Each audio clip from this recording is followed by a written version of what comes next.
non-religious, atheists, and the very, very firm, strict religious believers. Let me say this a different way, because it's really hard to, it's a complex picture, so it's like saying, is Britain political? It's very hard to give a clear answer.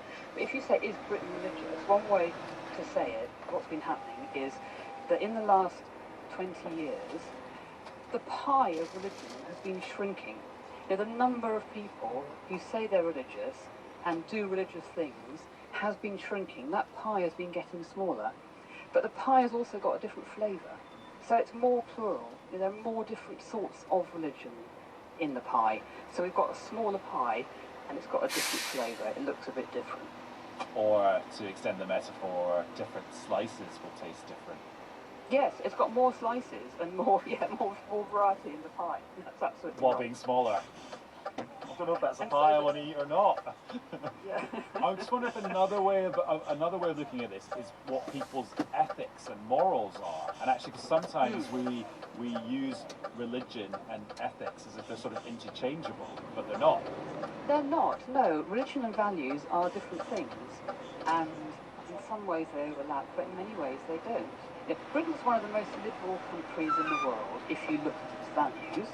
And by liberal we mean, I test that, when the World Values tests that, it takes controversial topics, which are homosexuality or same-sex marriage, abortion, sometimes casual sex, sometimes euthanasia, and it tests people's attitudes on that basket of issues to see how liberal they are. And liberal means it's up to individuals to decide on those things.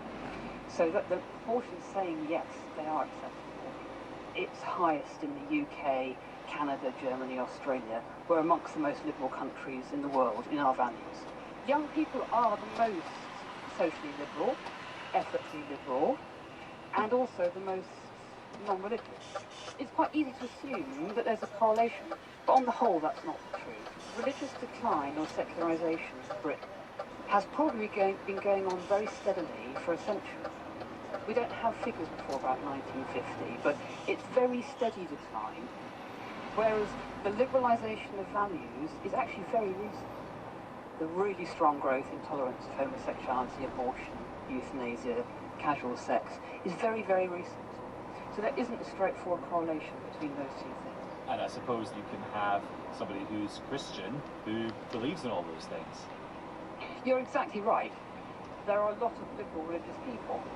I've done polling on this, and actually the proportion of people who are liberal on their values is very little different amongst the religious pool of people and the non-religious pool of people. That often surprises people, because when you hear a religious voice, it's often a more fundamentalist or conservative voice, and that's perhaps the strongest, most vocal lobby in the country that's arguing against homosexuality and casual sex and promiscuity and so on.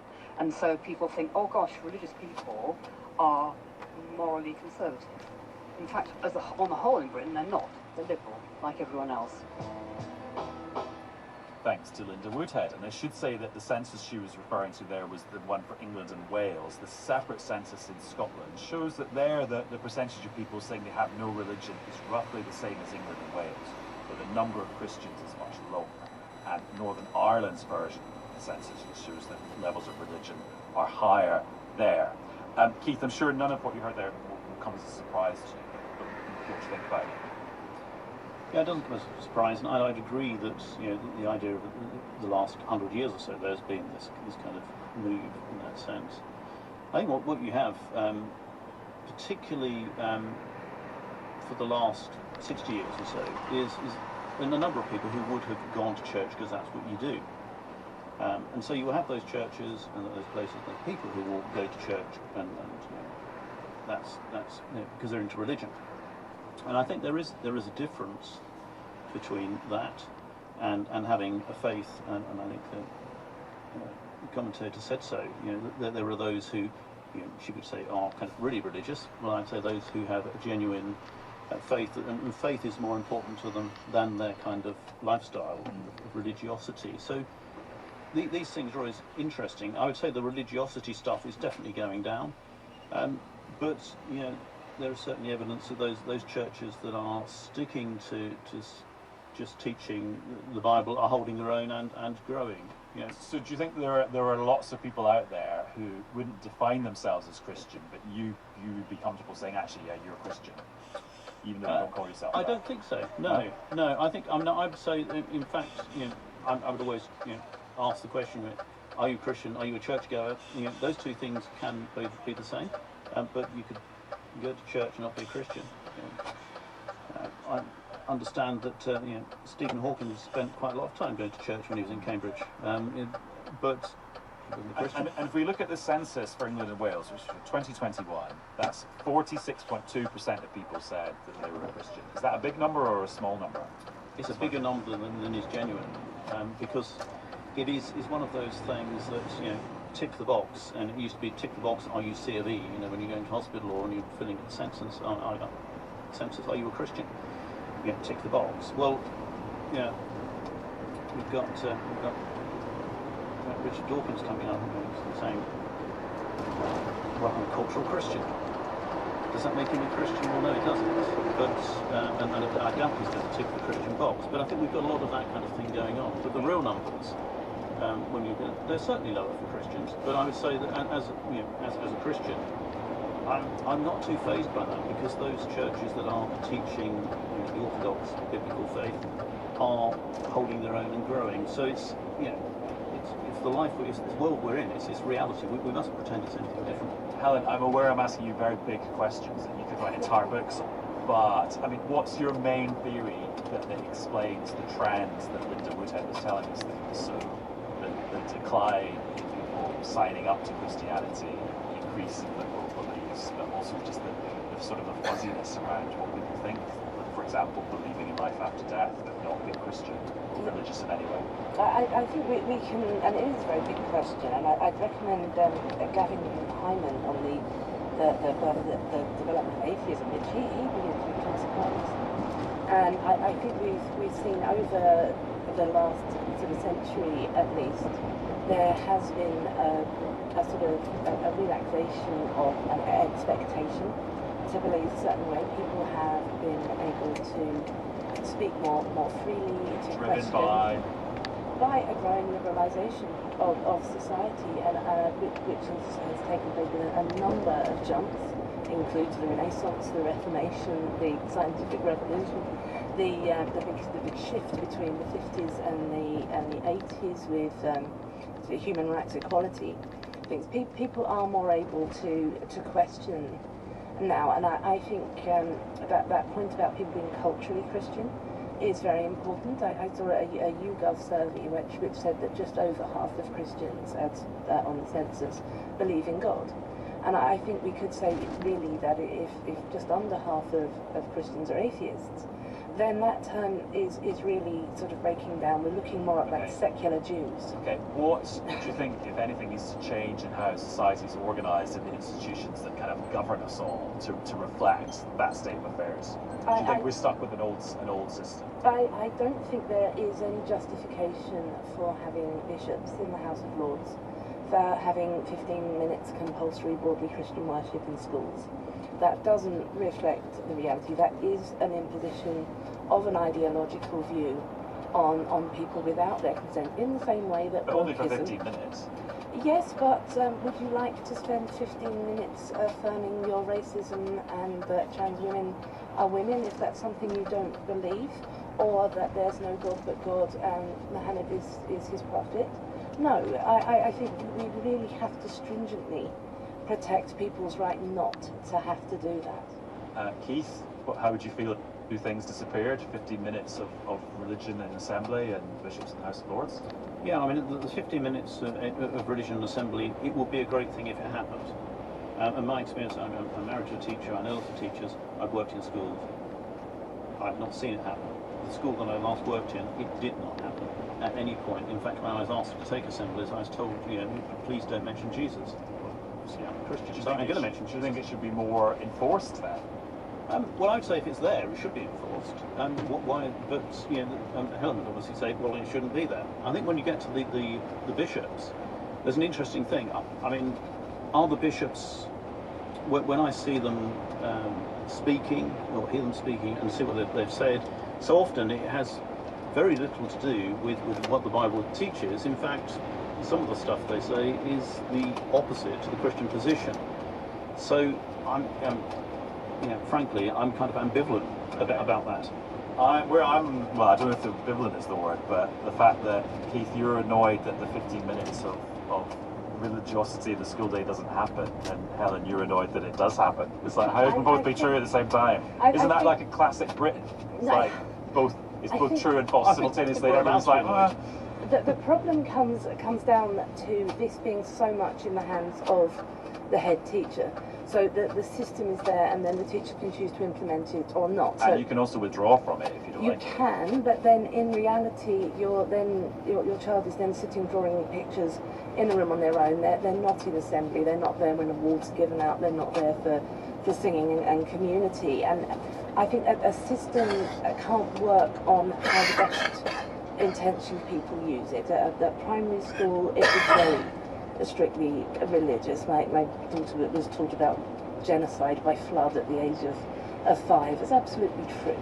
And I had concerns about that because that really did worry her. I don't think that was an age-appropriate story. Rivers of Blood as well.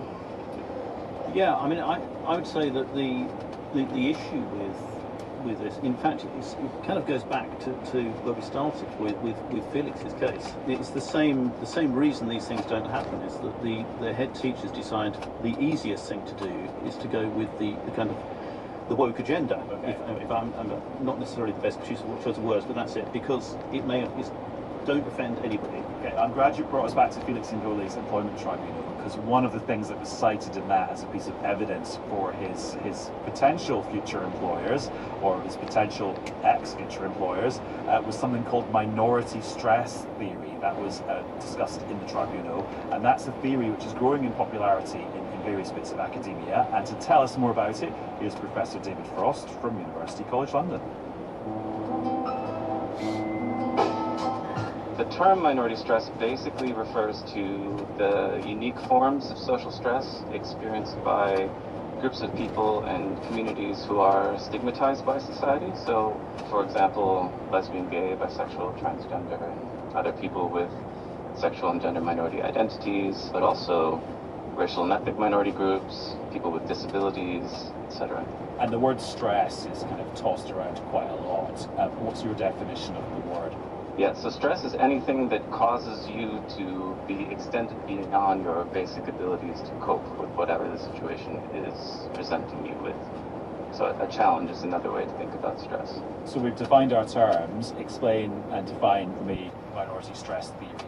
Sure. So, well, people started doing work on minority stress as a concept in the 80s and 90s, but I would say really kind of as a theory, the breakthrough for the theory would be a publication that Yvonne Meyer published in the early 2000s. It was designed really to explain why groups that are stigmatized by society tend to have worse health outcomes on average compared to the general population. So if we take LGBT people as an example, we know that they tend to have higher rates of things like depression, anxiety, substance use disorders, and also suicidality compared to their heterosexual and cisgender peers. So minority stress theory would say that these health inequalities are caused by the fact that LGBT people have this extra burden of stress. Explain to me what some of the mechanisms might be, like what's going on in a person's life or their head that means the result is that they're suffering from minority stress. Yeah, so external minority stressors include things like discriminatory policies and laws. So what this looks like in practice is in many countries around the world, we still see the criminalization of homosexuality on the books. But we'd also include here the experience of discrimination in the form of stressful life events that are caused by prejudice. So if someone is fired from their job for being LGBT, they're attacked or harassed or called names. We'd also include more chronic or everyday experiences of discrimination, and these include things like being treated with disrespect or people avoiding you, not talking to you because you're an LGBT person. So all of these collectively are social forms of stress that increase the risk of people experiencing negative health outcomes. But we can think of other forms of stress that are more internal to the person, which come about as a result of the simple fact that LGBT people grow up in societies that stigmatize their identities, and as a result they can sometimes learn to reject and devalue themselves.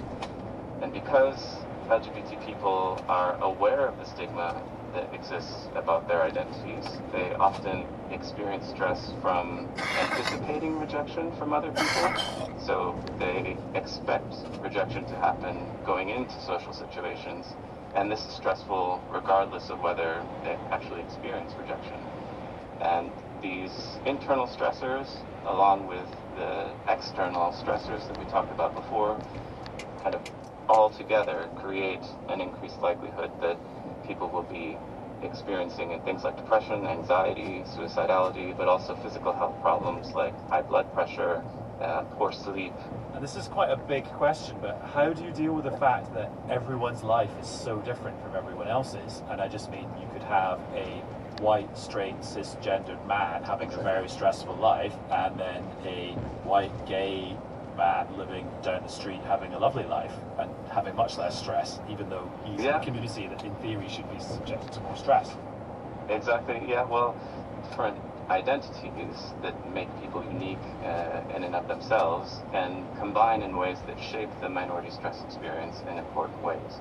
For example, a scholar called Lisa Bolec's done a lot of really influential work on Black lesbian women's experiences of minority stress, and there have been lots of nationally representative population health studies. We're talking about large data sets that have been done over long periods of time that allow us to track exposure to various forms of minority stress and establish it as an underlying factor in explaining why these health inequalities still persist for these groups. This theory is quite popular in your sphere of academia, but it's also contested. Are there any other theories that challenge yours? There are some academics who have put forward a genetic hypothesis that LGBT mental health inequalities might be caused by some common genetic cause that is underlying both sexual minority identity and an increased risk for mental health problems. So this is one debate in the field, but it's important to note that we haven't yet seen any clear evidence demonstrating a causal influence of genetic factors on both sexual orientation and mental health. And do you have causal evidence? Because I can see there's lots of correlation going on here. Yeah. That's what the data appears to show. But the sort of the second thing you learn about statistics is that a correlation isn't the same as a cause. Yes, yeah. So there are lots of things that in some ways get in the way of getting gold standard evidence for any of these theories, because the theories are about pretty horrible things that could happen to people, and we can't experimentally manipulate these things. So we can't bring people into the laboratory and randomly assign some people to be exposed to minority stress and some people not. So what we have to rely on are these types of large-scale, nationally representative, more observational types of methods, and it's not perfect, but it's the best we have. Thanks to David Frost. Keith, can you see why an LGBT person might feel stressed when their lifestyle is described as sinful, or things that they do is described as a sin? Yes, I can. Do you think that's fair? I think it's natural. I think, and my first thought actually when reading about this was, well, actually it's being used in the Ngoli case, kind of against him. But actually this is a black man who fled Cameroon for political persecution. He's been in court once. He's in court again, and I'm thinking, this applies to him surely. So it does apply, of course. And your example was very good. What is going to be affecting one person, not necessarily going to affect another. I think it's a flaw. Just come back to the LGBT. I can see why you raised Felix's case, but why is it okay for the person from that community to feel stressed by your belief? I don't think it's okay. I think it will be because what I shouldn't be doing is going up to somebody and telling them, your lifestyle, your choices make you a sinner. Now, that may be what I believe, because that's what the Bible says. But and you that know, person know that that belief exists even without you having to tell them. well, yeah, that's true. But then equally, I could be, and have been, found myself in a situation where I've been intimidated or felt intimidated because of it being the other way around. So I do understand how it feels from that direction. Also, you know, being kicked out of a job for saying something which is not, in my mind, unreasonable to say to a certain group of people, and didn't attack others. You know, so of course stress is a big thing in modern life, and is actually, I believe modern life is a big cause of the stress. So yeah. Helen, do you think Keith's got a point that actually he could be a victim of minority stress? Yes, I think that this is a much more granular issue than it is being presented, because the minority stress view, it comes from the intersexual framework where only certain identities are allowed to be considered. You'll notice that it very seldom looks at class, and it doesn't look at different environments. So in some environments, for example in the university, a conservative may very well be a very stressed minority, and I hear from a lot of conservative academics. Now I think that it is clearly true that there remains prejudice against LGBT people, some of it very nasty, some of it very hostile, that people can feel very anxious if they don't know if somebody is going to react badly to them or not. This racism also still exists. This is a common sense position. We don't have to say, well, this is nonsense. But what's the good structures then to protect people? Is like the Equality Act and the employment tribunals, is that the best way to protect the minorities from the stress, and wherever to that minority is from? Keep generally improving a society in ways that we understand that racism is wrong, that abuse of LGBT people is wrong. We have made great strides on that. I think that the critical social justice woke movement is responsible for increasing antagonism. We've seen a drop in support for LGBT issues because people are associating it with authoritarian forms of trans activism. We're seeing an increase in racism because these theories have very much associated black people with their own theories. So I think teaching people resilience, teaching people to cope, teaching people not to be unpleasant to other people. Do you think maybe you just have to accept that as a Christian you've got to be tougher? That's just life because of the historical trends, and actually other communities have had to be tougher for longer? Yeah, I mean, my experience of being a Christian is that I've always, I've been ridiculed since day one. That's fine. Actually, I don't have a problem with that. I do need to be tough. Yeah, from a Christian point of view, I need to be tough on the outside and soft in the middle, as it were. But I think, one thing, a number of things Helen and I agree on, but her last point I absolutely agree on. But we should be able to disagree with one another and disagree nicely. Oh, you just summed up basically the tagline of this program. And so that's where we're going to leave this episode of Antisocial. Thank you to Helen and Keith for being our guides this week, and to all the other guests who helped us along on the journey. We'll be back with another big subject to chew over next week. If you'd like to get in touch, use the hashtag BBC Antisocial, or you can email us antisocial@bbc.co.uk, and our back catalogues on BBC Sounds. Bye for now. Antisocial was presented by Adam Fleming. The producer was Simon Tulett. So look at the weather forecast this lovely spring afternoon, and Ben Rich is with us. I say it's a lovely spring afternoon. It feels it where I am. What's it like across the country, Ben? Yeah, it's certainly not too bad out there, Tom. Thank you. Good afternoon. Certainly drier than it has been after all the rain we've had lately, and it is pretty warm out there as well, particularly where we have some sunshine, but we do have some areas of cloud and even some showery rain affecting some northern and western parts of the UK. But let's start with the forecast this afternoon across southwest England, southeast England, Wales, the Midlands and eastern England, where it will stay predominantly dry with some spells of albeit hazy sunshine, a little bit misty and murky for some southern and western coasts, but in the brightest spots temperatures between 18 and 21 degrees, so above the norm for this time of year. But for northern England and for Northern Ireland, here there is more cloud in the mix, and that cloud will continue to produce some outbreaks of showery rain, even the odd heavier downpour at times. Still warm, but not as warm with the absence of the sunshine, 15 or 16 degrees.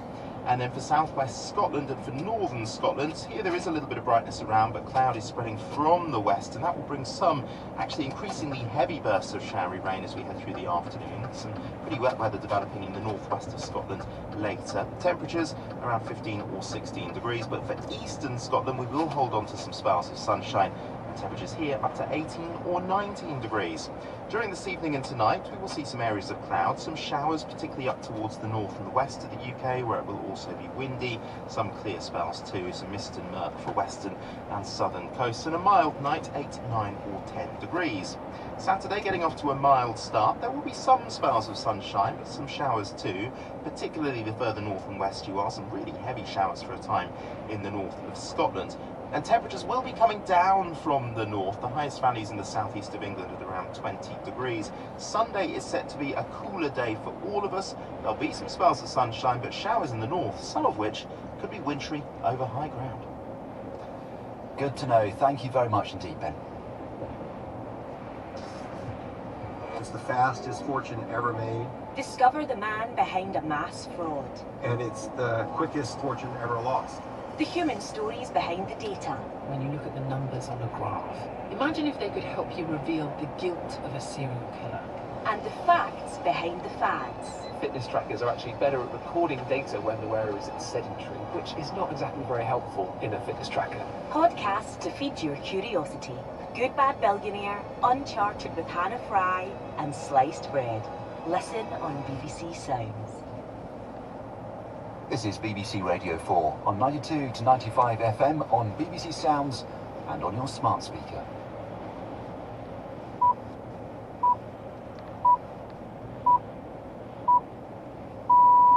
Hello and welcome to The World at One with me, Johnny Diamond. Police have launched an investigation into Labour's Deputy Leader, Angela Rayner. We welcome this investigation. I am fully confident that Angela Rayner has not broken the rules. She will cooperate with the investigation as you would expect, and it's really a matter for the police. We'll get the latest and explain what the police will be looking at now. Here comes the rain again. As some farmers despair, we'll hear of the impact on food prices and how one farmer is learning to adapt to a changing climate.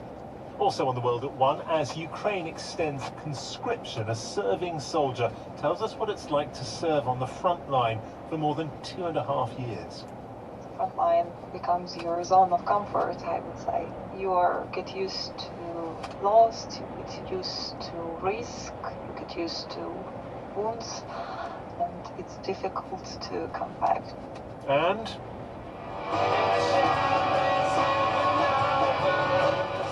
more questions than answers as scientists probe the brightest burst of light in the universe. The BBC News is read by Charles Carroll. The Deputy Leader of the Labour Party, Angela Rayner, is being investigated by Greater Manchester Police about claims that she may have broken electoral law. She's been accused of failing to disclose her main residence in official documents, which she denies. Here's our political correspondent, Pete Saul. In 2015, Angela Rayner sold her former council house in Stockport for a profit. She declared it was her principal residence, but it's claimed she was living with her husband at a different address, and as a result may have owed capital gains tax. Greater Manchester Police had decided there were no grounds for an investigation into an alleged breach of electoral law. But after reviewing documents provided by a Conservative Deputy Chairman, James Daly, the force is now looking into whether an offence might have been committed. Ms Rayner strongly denies any wrongdoing and says she has legal and tax advice to back up her innocence. In a statement, Labour said its deputy leader welcomed the chance to set out the facts with the police. The party added that it remained completely confident that she'd complied with the rules at all times. The former head of the Post Office, Alan Cook, has said that for much of his time in charge, he didn't realise the company was bringing its own prosecutions.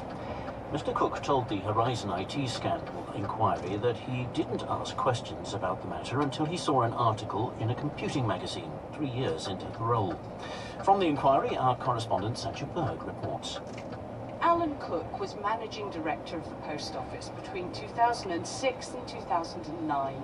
He told the public inquiry he wanted to get close to the sub-postmaster community, so he visited hundreds of individual branch offices. Yet Alan Cook also said he had no idea of the problems with the Horizon computer system until 2009 and did not. The Post Office instigated and conducted its own prosecutions. One of the barristers representing postmasters challenged that, accusing him of a straight-out.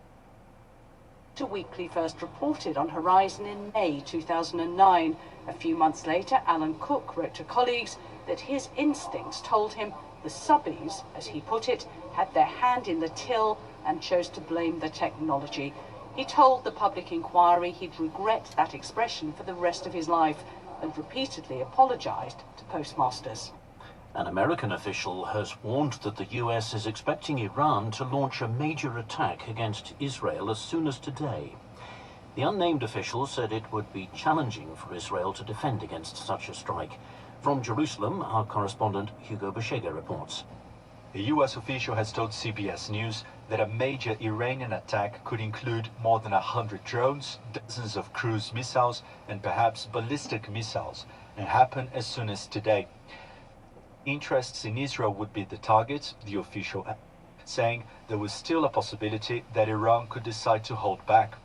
An attack of this magnitude would inevitably trigger an Israeli retaliation, which could spark a wider conflict in the Middle East. A top US general has been sent to Israel to discuss the Iranian threat and a possible Israeli response. US officials have warned that any direct attack from Iran on Israel would also lead to an American reaction. The National Farmers Union has warned flooding and extreme weather related to climate change will undermine food production in the UK unless more action is taken to support farmers. This week, the government announced its initial plan for compensation payments to cover losses from this winter's bad weather, but farming groups say it's not enough. Lucy Vladev reports from a farm in Warwickshire. Record-breaking levels of rain over the past 18 months have seen crops fail and livestock kept inside for longer, with huge financial impacts for farmers. Many warn about the toll it's taking on their mental health as well as their finances, with the National Farmers Union telling the BBC the UK's food security is at risk, as vast areas of the country could go unplanted this year. Earlier this week, the government announced details of its compensation scheme for farmers in England affected by flooding this winter, but unions warn the payments on offer are simply not enough, even after the government adjusted the criteria last night. Ministers say they're looking to expand the scheme and improve the support for those worst affected. An independent review has found that the Bank of England's system for forecasting what will happen to the economy has serious deficiencies, and it's urged for it to be overhauled promptly.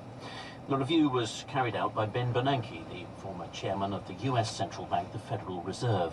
The Bank of England's governor, Andrew Bailey, said that work was already underway to improve data platforms, calling it a high priority. Here's our economics correspondent, Andy Verity. Ben Bernanke's review was commissioned last July after the Bank of England came under fire from MPs for failing to anticipate how fast prices would increase or how sustained inflation would be, leading to 14 interest rate rises in a row as it tried to bring inflation under control. He's concluded there's been a material degree of underinvestment in the forecasting infrastructure, which has led to a complicated and unwieldy system that limits the capacity of staff to undertake useful analysis. He said the bank's existing software for managing economic data had serious problems, deficiencies that should be fixed as rapidly as feasible.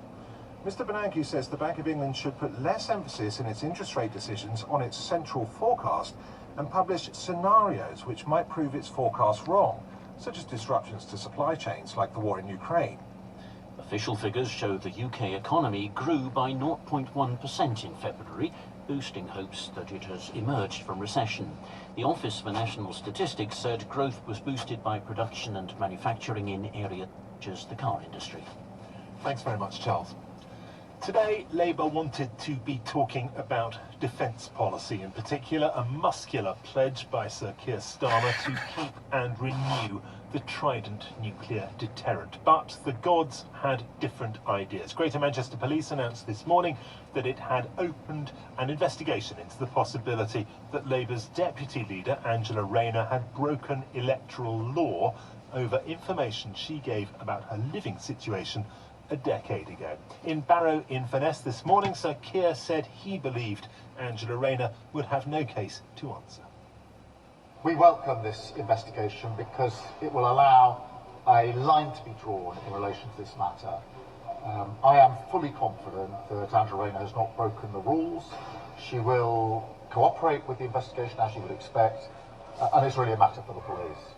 This goes back to a claim that Ms Rayner should have paid capital gains tax when she sold a property in Stockport. She's always maintained that the flat was her main residence, which means she wouldn't have to pay tax on any profit she made upon sale. Previously, the police said it wouldn't investigate any allegations of wrongdoing, following fresh allegations brought to the police's attention by the Conservative Party. Greater Manchester Police say they're now investigating whether any offences have been committed. It is a fairly tangled tale. Ben Wright is our political correspondent, here to untangle it for us. Ben, can you just give us the background to this first? Yeah, Johnny, it's been about 6 weeks, really, since stories first appeared about Angela Rayner's living arrangements in Stockport in the 2010s. The Mail on Sunday serialised a new, unauthorised biography of Labour's deputy leader by the former Tory peer Lord Ashcroft, which dug into her property history and raised two connected questions. One, whether she should have paid any capital gains tax on the sale of her former council house. The second, whether she may have broken electoral law by registering to vote at the property while allegedly spending a lot of time living at the home of her now ex-husband.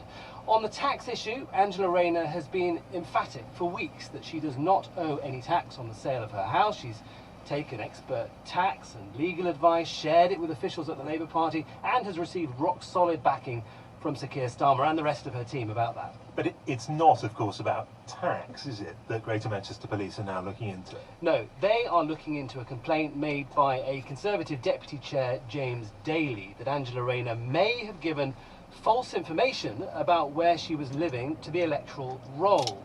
Now, on March the 12th, the police force said